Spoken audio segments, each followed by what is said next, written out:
Bab 531, Evelyn mencuri buku rahasia. Dengan bimbingan Mark, Julian menguasai pedang kedua dan pertama dari 13 pedang surgawi. Ini juga berarti dia telah benar-benar memasuki alam ke-6. Di usianya dan dengan kekuatannya ini, dia masih bisa menduduki peringkat tinggi bahkan dalam sejarah. Dia berterima kasih lagi kepada Mark. Mark sedikit menyerah dan berkata, "Baiklah, silakan. Datang saja dan kunjungi saya, orang tua, jika Anda punya waktu." Julian tidak banyak bicara, berbalik dan pergi. Dalam sebulan terakhir, dia berada di halaman belakang keluarga Fisher dan bahkan belum pernah ke halaman depan. Dia tidak tahu apa yang terjadi di dunia luar bulan ini. Begitu mereka meninggalkan halaman belakang dan sampai di halaman depan, mereka mendengar pertengkaran. Julian mendengar suara itu dan menoleh. Halaman depan, di depan sebuah rumah. Banyak orang berkumpul di sini. "Evelyn, lihat apa yang kamu lakukan.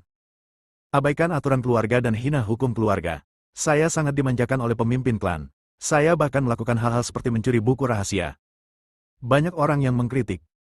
Dan seorang wanita berusia 20-an, mengenakan pakaian kasual, berlutut di tanah, kepala menunduk, dan rambut hitam panjangnya tergerai ke tanah. Julian sedikit mengernyit, berjalan mendekat, dan berteriak, "Apa yang terjadi?" Melihat Julian mendekat, keluarga Fisher sedikit terkejut. Semua orang di keluarga Fisher tahu bahwa Julian tinggal di halaman belakang keluarga Fisher selama sebulan. Mereka juga tahu bahwa nenek moyang keluarga Fisher secara pribadi mengetahui bahwa Julian berlatih seni bela diri dan bahkan mengajarkan keterampilan magis keluarga Fisher. Anggota keluarga tampak iri dan benci.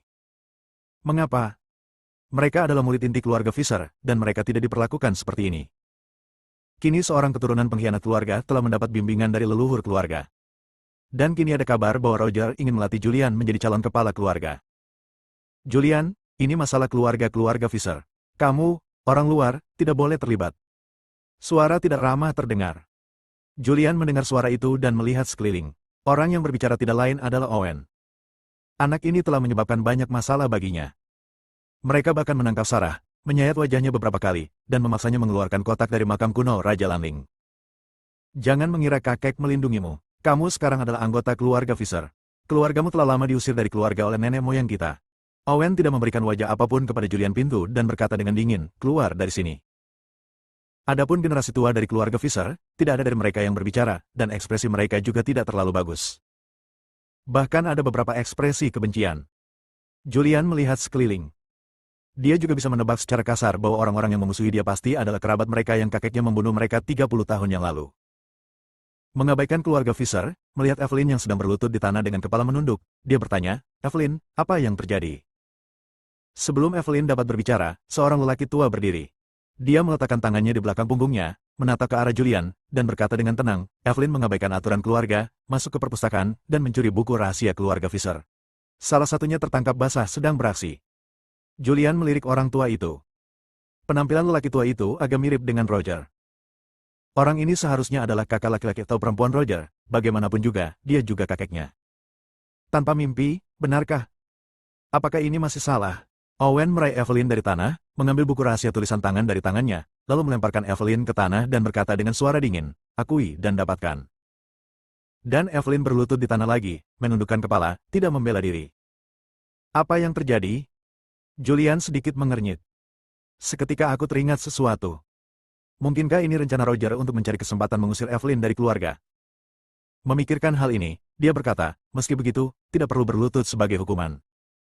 Dia mengulurkan tangannya untuk menarik Evelyn dan mengangkatnya dari tanah. "Lancang!" Orang tua itu berteriak keras. Teriakan nyaring itu seperti guntur, dan gendang telinga banyak orang yang hadir mati rasa. Bahkan Evelyn pun berteriak kebingungan. Julian menatap orang tua itu dan berkata dengan tenang, "Apa yang kamu inginkan?" Orang tua itu berkata dengan dingin, "Menurut aturan klan, jika kamu memasuki perpustakaan, budidayamu akan dihapuskan dan kamu akan dikeluarkan dari keluarga, atau kamu akan dibunuh di tempat. Kamu ingin menunjukkan padaku bagaimana cara membunuhnya?" Ekspresi Julian menjadi gelap. Evelyn menarik Julian tepat waktu dan berbisik, "Saudara Julian, tolong tinggalkan aku sendiri." Evelyn menyelinap ke perpustakaan. Evelyn melanggar aturan keluarga. Evelyn akan menerima hukuman keluarga. "Oke, jika itu masalahnya, hapuskan budidaya dan keluarkan keluarganya." Orang tua itu tiba-tiba mengambil tindakan, dan ketika dia mengangkat tangannya, kekuatan yang kuat muncul di telapak tangannya, dan dia dengan paksa menyedot Evelyn ke dalam. Julian sudah menduga bahwa ini mungkin yang telah didiskusikan Roger dengan Evelyn, dan ingin mengambil kesempatan ini untuk mengeluarkannya dari keluarga, tetapi jika dia benar-benar ingin melakukan ini dan menghapuskan kultivasinya, Evelyn tidak akan berguna. Dia mengambil langkah cepat ke depan, meraih bahu Evelyn, dan menariknya dengan paksa. Evelyn ditarik oleh dua kekuatan yang kuat, tubuhnya kehilangan pusat gravitasinya, dan dia langsung jatuh ke pelukan Julian. Julian memeluknya, mundur beberapa langkah sedikit, menatap dingin ke arah lelaki tua di depannya, dan berkata dengan tenang, itu hanya buku rahasia seni bela diri. Apakah ini kejahatan serius? Tidak perlu terlalu kejam. Keluarkan saja keluarga. Mengapa menghapuskan budidaya? Wajah lelaki tua itu tenggelam. Namanya Jiang Kong, dia adalah adik bungsu dari Roger, dan dia adalah anggota generasi tua keluarga Fisher. Meskipun dia bukan pembangkit tenaga listrik yang tak tertandingi, dia telah memasuki alam kelima, dan sekarang Julian bisa sebenarnya mencuri orang darinya. Ada kejutan besar di hatinya. Anggota keluarga Fisher lainnya juga tercengang. Mengapa anak ini Julian begitu kuat? Mereka mengenal Julian, mereka baru membudidayakan Zeki belum lama ini, dan beberapa waktu lalu, budidaya mereka dicabut oleh kepala 9 keluarga. Sudah berapa lama? Bagaimana Anda bisa menjauhkan seseorang dari anggota keluarga yang kuat?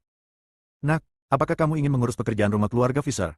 Owen berdiri, menunjuk ke arah Julian, dan berteriak dengan dingin, peraturan keluarga telah diturunkan selama ribuan tahun, dan tidak ada yang bisa melanggarnya. Jika Evelyn tidak patuh, dia akan mati. Saya akan membereskannya, Julian berkata dengan tenang. Kamu ingin mati?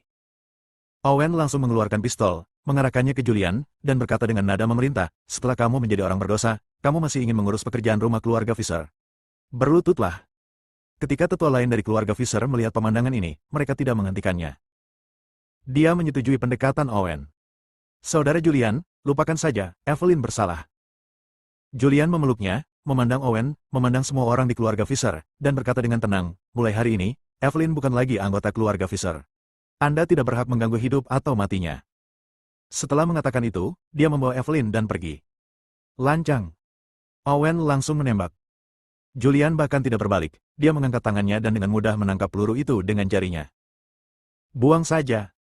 Dentang. Peluru itu jatuh ke tanah dengan suara yang tajam. Adegan ini mengejutkan banyak orang. Ada seorang lelaki tua duduk di atap tidak jauh dari sana. Ini Roger. Ketika Roger melihat pemandangan ini, dia juga mengerutkan kening dan bergumam pada dirinya sendiri, bagaimana anak ini menjadi begitu kuat.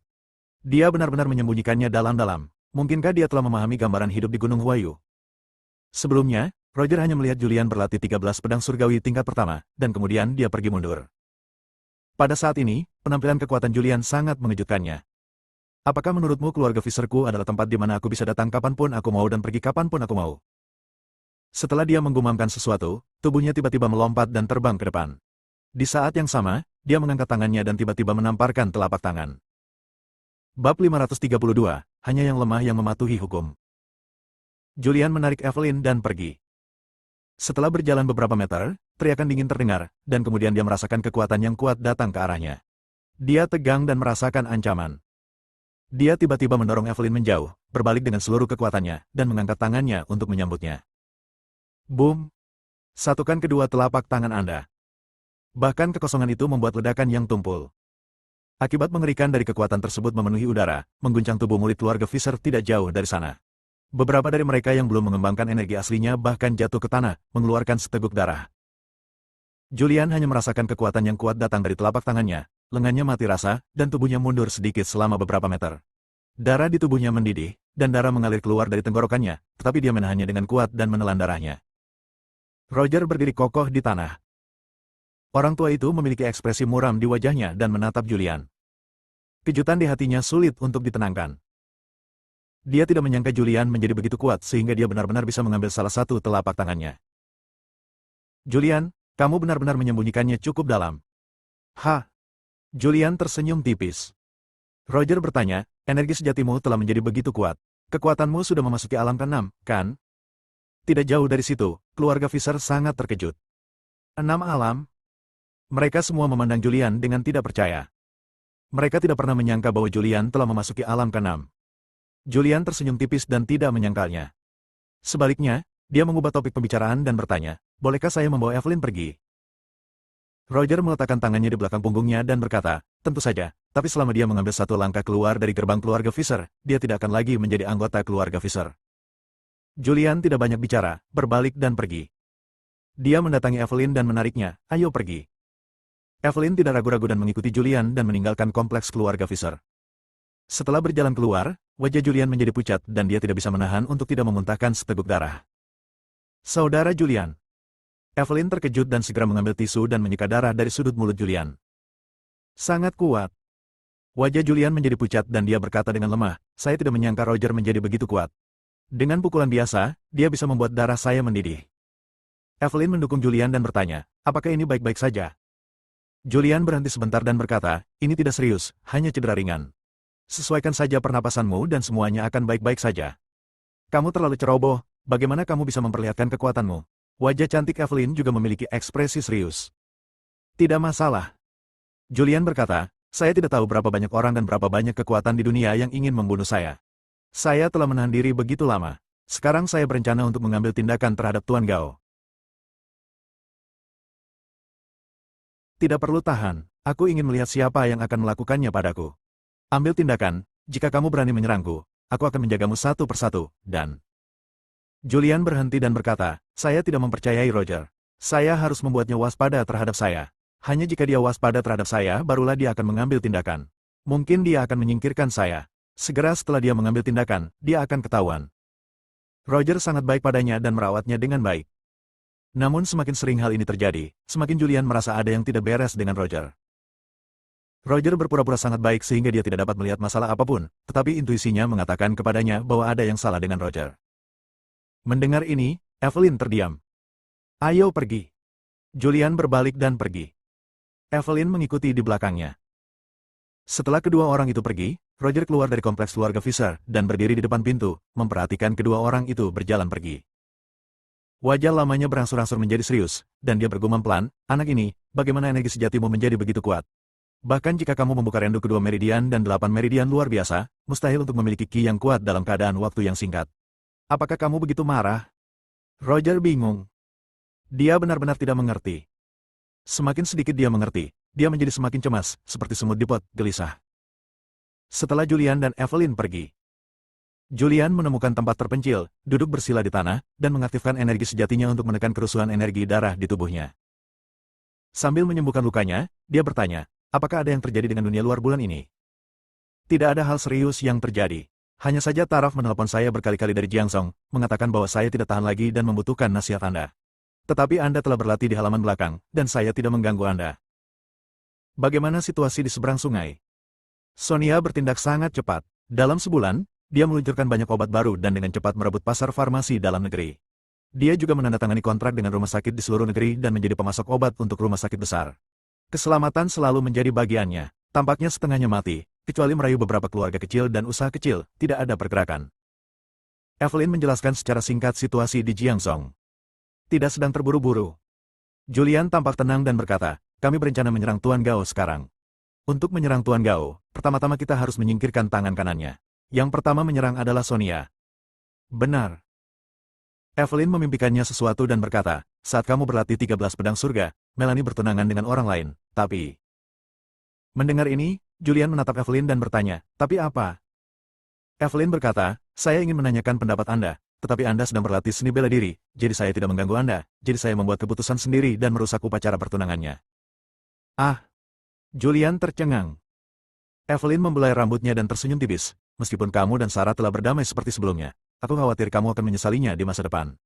Aku menyamar sebagai kamu, pergi ke upacara pertunangan, membawa pergi Melanie, dan mengirimnya ke Jiangzhou. Wajah Julian dipenuhi garis hitam. Evelyn ini benar-benar sedang mencari masalah. Namun, dia tidak tahu apakah pendekatan Evelyn benar. Dia benar-benar tidak tahu perasaan seperti apa yang dia miliki terhadap gadis Melanie. Tidak perlu berterima kasih padaku. Evelyn mengerucutkan bibirnya dan tersenyum. Sarah baik, Melanie juga gadis yang baik. Dia terlihat lembut tapi sangat kuat. Dia telah menunggumu mengatakan sesuatu, tapi kamu belum menyatakan pendirianmu. Kali ini aku mengatakannya untukmu, mengatakan bahwa saya sedang menunggu. Setelah menyelesaikan masalah sulit ini, Anda membawanya untuk hidup mengasingkan diri di pedesaan. Anda tidak tahu betapa bahagianya gadis ini. Apalagi yang bisa dia katakan. Tidak peduli, selama dia bisa tinggal bersamamu. Evelyn sepertinya sedang membicarakan sesuatu yang sepele. Julian berkata tanpa daya, apakah kamu tidak hanya bermain-main? Itu karena kamu dibesarkan di dunia sekuler. Monogami adalah sistem yang diperkenalkan hanya setelah berdirinya Daxia baru. Di dunia seni bela diri kuno, sistem ini tidak ada. Wajar jika pria kuat memiliki 3 istri dan 4 istri. Selir. Ya. Julian tercengang. Tentu saja, jika tidak ada yang lain, mari kita bicara tentang Raja Dacia. Meskipun dia hanya memiliki satu istri di permukaan, tahukah kamu berapa banyak wanita yang diam-diam dia miliki? Kamu tidak dapat membayangkan berapa banyak. Hukum hanya untuk yang lemah, dan hanya yang lemah yang menaati hukum, sedangkan yang kuat adalah yang membuat hukum dan aturan. Jadi, selama kamu suka, tidak masalah jika kamu menerima semuanya, termasuk Sarah dan Taraf. Kamu adalah yang kuat, kamu adalah seorang pahlawan, dan kamu ditakdirkan untuk memiliki lebih dari satu wanita di sisimu. Julian memiliki ekspresi gelap di wajahnya. Dia benar-benar tidak memikirkan hal ini. Dalam filosofinya, dua orang bersatu seumur hidup. Hanya satu orang yang bisa hidup di hati satu orang. Bagaimana Anda bisa melakukan ini dan tetap menikahi mereka semua? Bab 533, Melanie sedang hamil. Yang kuat membuat aturan dan yang lemah mengikuti aturan. Julian memikirkan kalimat ini di dalam hatinya, dan sepertinya masuk akal. Segera dia menggelengkan kepalanya sedikit, menyangkal pikirannya. Melihat Evelyn, dia bertanya, jika itu kamu, apakah kamu akan mengizinkan wanita lain berbagi pria denganmu? Saya? Evelyn tercengang. Dia tidak menyangka Julian akan menanyakan pertanyaan ini padanya. Dia dibesarkan di keluarga Fisher sejak dia masih kecil. Dia sangat menyadari aturan dunia seni bela diri kuno, dan dia juga tahu takdirnya. Dia pasti akan digunakan sebagai alat untuk pernikahan keluarga di masa depan. Dia tidak pernah memikirkan pernikahannya atau masa depannya. Dia hanya berpikir bahwa dia akan menikah dengan pria kuat di masa depan. Pria kuat yang bisa membantu keluarga Fisher. Adapun orang seperti apa pria kuat ini, dan berapa banyak wanita yang ada, dia tidak dapat memprediksinya. Mungkin begitu. Evelyn berpikir sejenak dan berkata, jika dia cukup baik dan kuat, bagaimana saya bisa mendominasi satu orang? Mendengar ini, Julian tersenyum pahit. Dia benar-benar tidak dapat memahami pikiran Evelyn. Namun, dia juga mulai berpikir. Dia selalu bingung. Oleh karena itu, banyak orang yang dikecewakan. Jika ini benar-benar bisa terjadi, tidakkah ada orang yang akan kecewa? Ide ini terlintas di benaknya dan ditolak olehnya. Sama sekali tidak. Ini tidak adil bagi siapapun. Ini tidak adil bagi Sarah dan tidak adil bagi Melanie. Abaikan pikiran berantakan di pikiran saya dan latihlah latihan saya dengan ketenangan pikiran untuk menyembuhkan luka saya. Evelyn berdiri di samping dan tidak berbicara lagi. Dia hanya memperhatikan dengan tenang untuk waktu yang lama, dengan senyuman di wajahnya yang bahkan tidak dia sadari. Dia pikir nasibnya akan selalu ada di tangan Roger. Saya tidak pernah berpikir suatu hari nanti saya akan meninggalkan keluarga Fisher. Saat ini, dia akhirnya meninggalkan keluarga Fisher. Dia tidak bisa menahan diri untuk tidak membuka lengannya, memeluk udara, mengangkat kepala kecilnya sedikit, menghirup udara segar, dan bergumam pada dirinya sendiri, perasaan tidak terkendali dan bebas tekanan ini sungguh menyenangkan, tapi saya tidak tahu bagaimana caranya itu akan bertahan. Dia tahu bahwa Roger mengusirnya dari keluarga karena dia tidak ingin terlibat dalam pertempuran antar kekuatan besar. Dan Roger benar-benar ingin menggunakan tangan Julian untuk membunuh Tuan Gao, terutama 3 klan lainnya, jadi dia mengusirnya dari keluarga dan memintanya untuk membantu Julian. Ketika Julian melindunginya sebelumnya, dia merasakan jantungnya berdetak lebih cepat dan dia merasa bahagia di hatinya. Julian mengatur napasnya untuk beberapa saat, menekan energi darah yang mengamuk di tubuhnya, berhenti dan berdiri. Evelyn terlihat berdiri di samping sambil terkikik. Apa yang Anda tertawakan? Ah! Evelyn bereaksi, segera menyembunyikan senyumannya, dan bertanya, tersenyumlah, apakah kamu di sana? Ya, saya punya. Julian berkata dengan serius, tersenyum dengan sangat bahagia. Tidak, Evelyn berbalik. Dia sedikit gugup, seolah dia takut Julian akan melihatnya mengendus, jadi dia buru-buru mengganti topik pembicaraan dan bertanya, ngomong-ngomong, bagaimana rencanamu untuk menyerang Tuan Gao? Julian berkata, pertama, temui Raja dan tanyakan tentang Komandan Langit, Panglima Tentara Api Merah. Sudah sebulan, dan hasilnya harus tersedia. Saya akan membuat rencana terperinci setelah saya menjabat. Ayo pergi. Julian pergi lebih dulu. Evelyn mengikutinya. Dia melambaikan tangannya, dengan senyuman di wajahnya yang bahkan tidak dia sadari. Tiba-tiba, dia mendapat ide dan bertanya, ngomong-ngomong, Saudara Julian, siapa yang kamu sukai di hatimu? Sarah, Taraf, atau Melanie, siapa yang pernah melakukan kontak fisik denganmu? Julian berpikir sejenak dan berkata, ini Sarah. Dia mampu bertahan hidup semua karena Sarah. Untuk menyelamatkannya, Sarah dibakar dan dirusak. Dia menjalani kehidupan yang tidak berperi kemanusiaan dan hantu selama 10 tahun. Dia bersumpah untuk melindungi Sarah selama sisa hidupnya. Sungguh, bagaimana dengan Taraf? Dia adalah cinta pertamamu. Dia selalu percaya bahwa kamu belum mati dan telah menunggumu selama 10 tahun. Dan Melanie, kamu harus bertanggung jawab padanya. Bagaimanapun, dia adalah anakmu.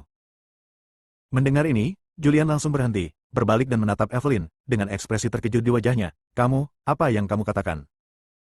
Evelyn berkata sambil tersenyum bercanda, Melanie sedang hamil. Apa? Julian langsung berteriak. Hamil? Ya, aku pergi ke upacara pertunangannya untuk mencarinya dan membawanya pergi. Apakah aku berpura-pura menjadi kamu? Dia sangat bahagia. Dia mengatakan semuanya saat dia bahagia. Dia berkata bahwa dia ingin melahirkan anak itu sendirian, tapi di rumah, aku memaksanya untuk bertunangan, tapi dia tidak punya pilihan selain setuju. Dengan senyuman menawan di wajah cantiknya, Evelyn berkata, selamat, kamu akan segera menjadi seorang ayah. Bagaimana kabarmu? Apakah kamu bahagia atau gembira? Julian tidak senang atau bersemangat sama sekali. Beberapa hanya terkejut. Mengapa kamu hamil? Dia tampak serius dan bertanya, kamu mengirimnya ke sungai, apakah Sarah tahu? Dia masih belum tahu. Beraninya aku memberitahu Sarah apa yang harus dilakukan jika dia melakukan sesuatu secara impulsif. Dia adalah seorang pejuang di alam ketiga dan penguasa istana Raja Surgawi.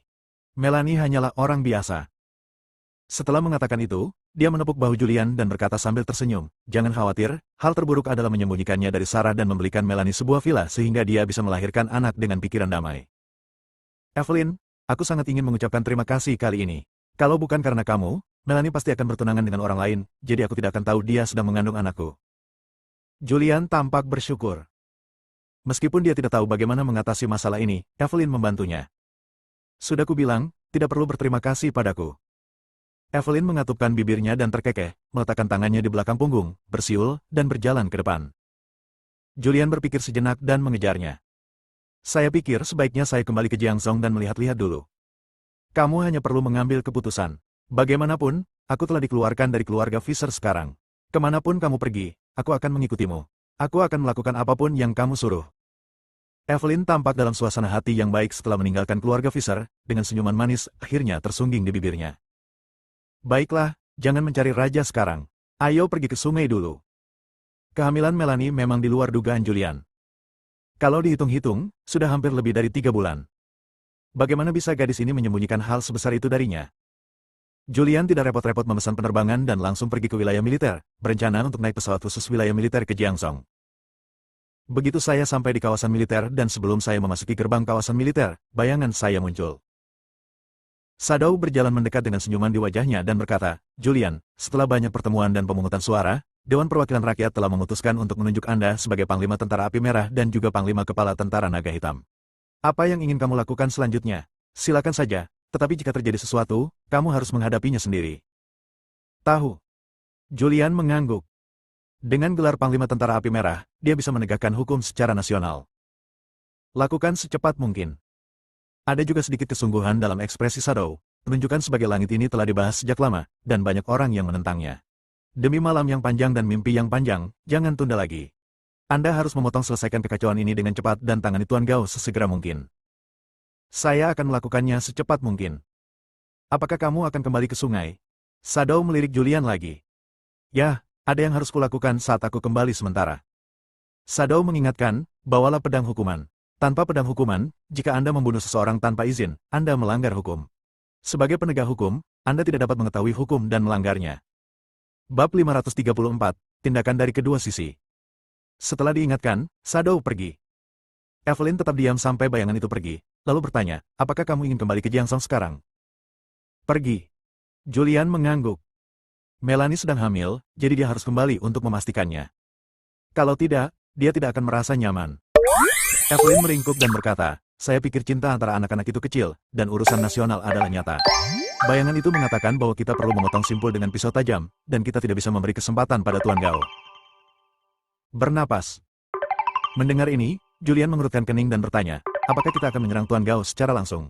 Saya berencana menyerang Sonia terlebih dahulu dan menyingkirkan tangan kanan Tuan Gao. Jangan. Evelyn berkata tepat pada waktunya, tujuan utama Anda adalah membunuh Tuan Gao, bukan Sonia. Jika Anda adalah orang pertama yang menyerang Tuan Gao, maka Anda mengingatkan Tuan Gao bahwa dia akan mengambil tindakan pencegahan pada waktunya. Menurut ide saya, kami akan segera mengambil tindakan dan membunuh Tuan Gao. Julian berpikir. Saran Evelyn memang bagus. Namun, dia sedikit khawatir. Tuan Gao mewakili sebuah faksi. Dia tidak sendirian. Kematian Tuan Gao akan menimbulkan serangkaian reaksi yang tidak pernah dia bayangkan. Dia menarik napas dalam-dalam dan tidak memikirkan masalahnya untuk saat ini, dan berkata, saya akan menelepon Melanie dulu untuk menanyakan situasinya. Evelyn memberi isyarat mengundang. Julian mengeluarkan ponselnya, menemukan nomor telepon Melanie, dan meneleponnya. Panggilan itu dengan cepat tersambung. Saudara Julian. Sebuah suara yang menyenangkan datang dari telepon. Melanie, mendengar suara Melanie, Julian sedikit gugup, dia ingin bertanya tentang kehamilannya, tapi dia tidak tahu bagaimana cara bertanya mau tidak mau menelan ludahnya. Apakah kamu baik-baik saja? Oke, aku baik-baik saja. Suara Melanie terdengar di telepon. Dia tersenyum dan berkata, aku baik-baik saja. Aku tinggal di sini bersama Priscilia. Kamu bisa menjalankan bisnismu tanpa mengkhawatirkanku. Julian ragu-ragu sejenak, lalu mengumpulkan keberanian dan bertanya dengan suara rendah, apakah kamu hamil? Ketika Evelyn melihat ekspresi Julian, dia seperti anak kecil yang telah melakukan kesalahan. Dia bahkan mengajukan pertanyaan secara diam-diam dan hati-hati, dan tidak bisa menahan tawa. Julian mengabaikan Evelyn dan pergi dengan ponselnya. Di telepon, Melanie berkata dengan ragu-ragu, bukankah aku sudah memberitahumu sebelumnya? Ini baru kurang dari sebulan dan aku melupakannya. Mendengar ini, Julian merasakan sebuah batu besar menekannya.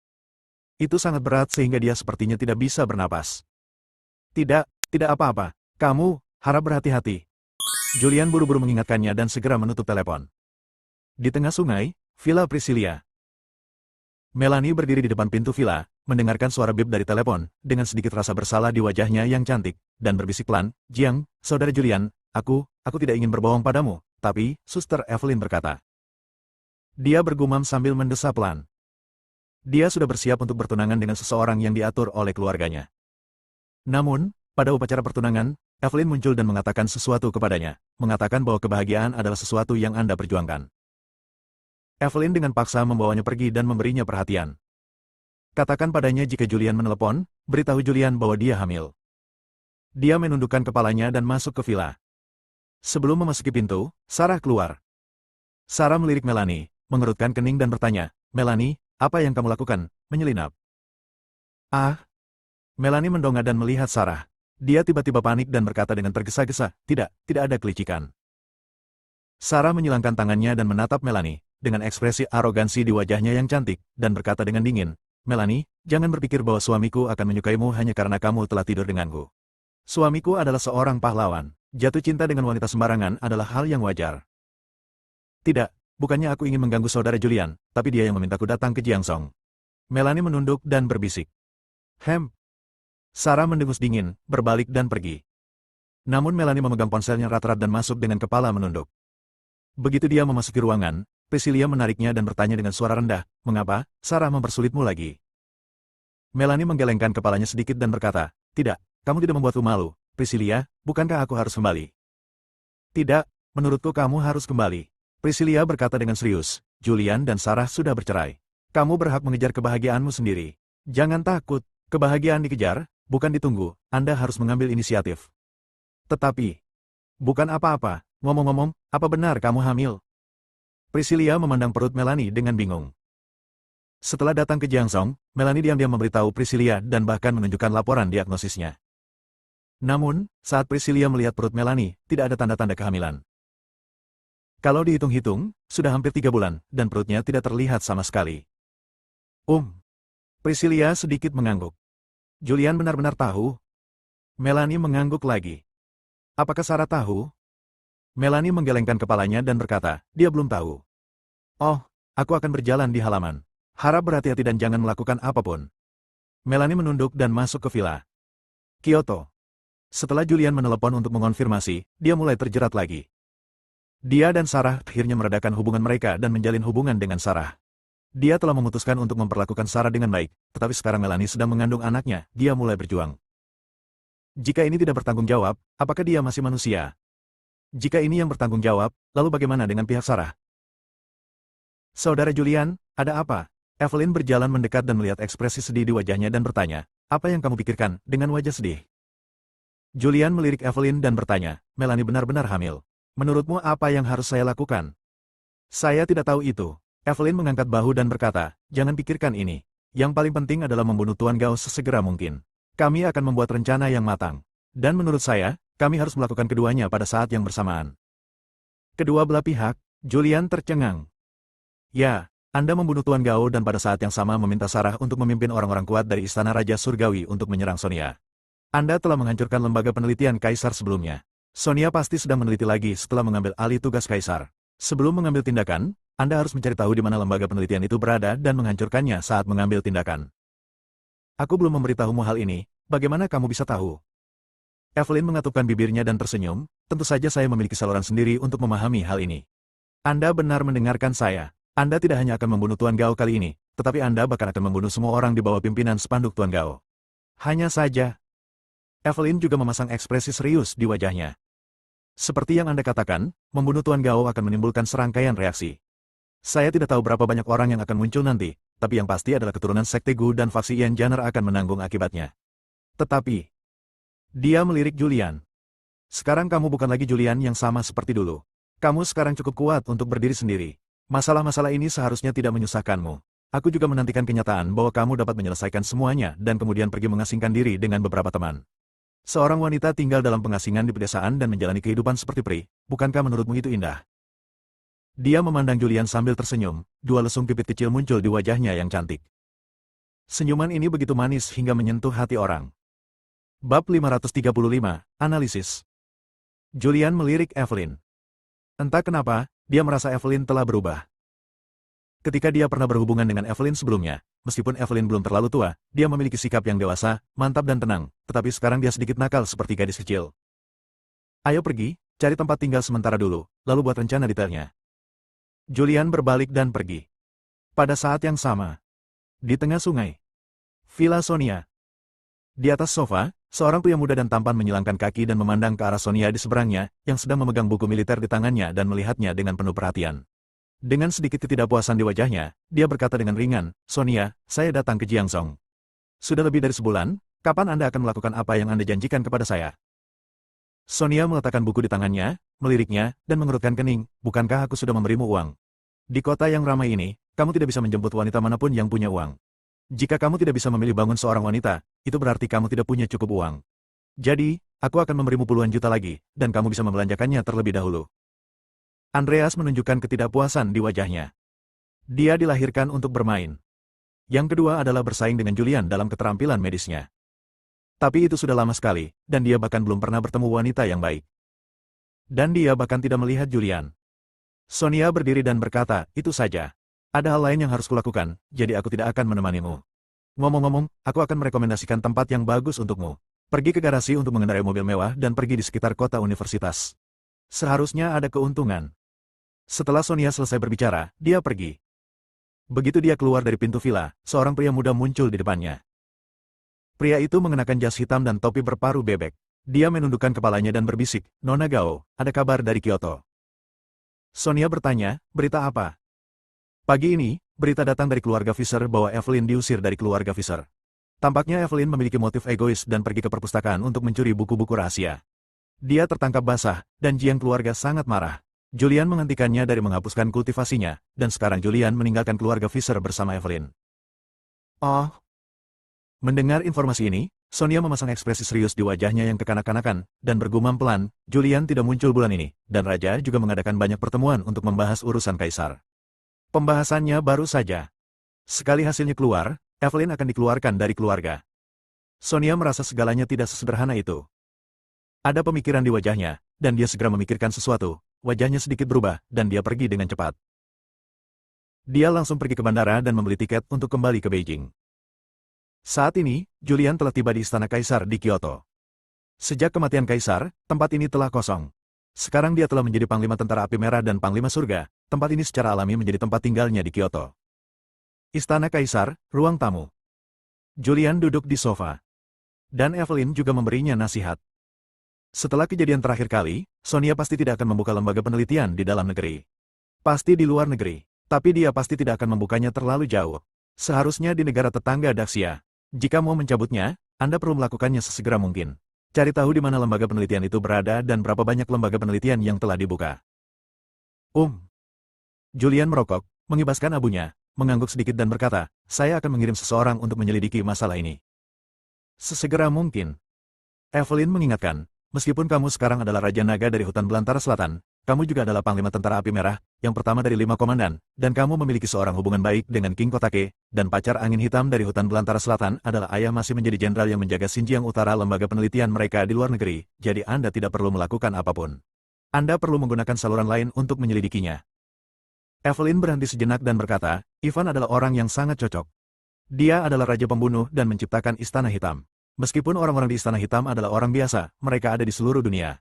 Sangat mudah untuk memeriksanya informasi ini. Juga, Sarah harus dipanggil ke Kyoto. Pada saat yang sama, Anda harus memastikan keamanan di seberang sungai. Saat Anda bertempur di garis depan, jangan menyalakan api di halaman belakang. Saat Anda mendorong orang ke tepi, Anda dapat menggunakan segala cara. Inilah yang saya pikirkan. Tinggalkan sebagian dari Istana Raja Surgawi sendirian. Orang kuat itu diam-diam melindungi Taraf dan yang lainnya di sungai. Evelyn melakukan analisis dan pengendalian sederhana. Dia sangat bijaksana dan memperhitungkan setiap langkah. Julian mengangguk. Memang direncanakan dengan baik. Dia mengangkat telepon dan menelepon Ivan. Bos Fisher, Anda akhirnya menelepon saya dan memberitahu Anda kabar baik. Saya telah mengembangkan energi sejati saya. Tawa Ivan terdengar dari telepon. Julian juga tercengang. Kecepatan kultivasi Ivan sangat cepat. Hanya dalam waktu sebulan, dia telah mengembangkan energi aslinya. Dia memang keturunan dari keluarga Lowe dari Sekte Gu. Aku di Kyoto dan ada yang harus kulakukan. Datanglah ke Kyoto untuk bertemu dan mengobrol. Oke. Ketika Ivan mendengar ada rencana, dia tidak menolak. Setelah itu, Julian juga menelepon Sarah dan memintanya untuk datang ke Kyoto dengan tenang. Di samping itu, setelah Julian menelepon, Evelyn berkata lagi, jika saya adalah Tuan Gao, atau faksi Tuan Gao, begitu saya terpojok, tindakan ekstrim akan diambil. Evelyn menganalisis, kematian Tuan Gao berarti pertarungan antara kedua faksi telah dimulai. Begitu faksi Sekte Gu menyadari bahwa tidak ada harapan untuk menang, mereka akan melancarkan serangan bersenjata dan merebut Daxia dengan paksa. Dan yang mereka andalkan adalah racun. Selama bertahun-tahun, mereka telah mempelajari racun. Mereka mampu menggunakan racun untuk memperbaiki struktur tubuh manusia. Orang biasa juga bisa menjadi sangat kuat, jadi mereka harus mencegah pertempuran bersenjata. Kita bisa menghubungi beberapa marsal, tapi di antara para marsal, kita tidak tahu siapa yang berasal dari Sekte Gu. Satu-satunya yang bisa kita percayai sekarang adalah Tentara Naga Hitam Hutan Belantara Selatan. Tentara Naga Hitam harus memasuki Kyoto untuk melindungi kota Kyoto. Julian mengerutkan kening dan berkata, Tentara Naga Hitam sedang dikirim. Bukankah ini peringatan bagi musuh?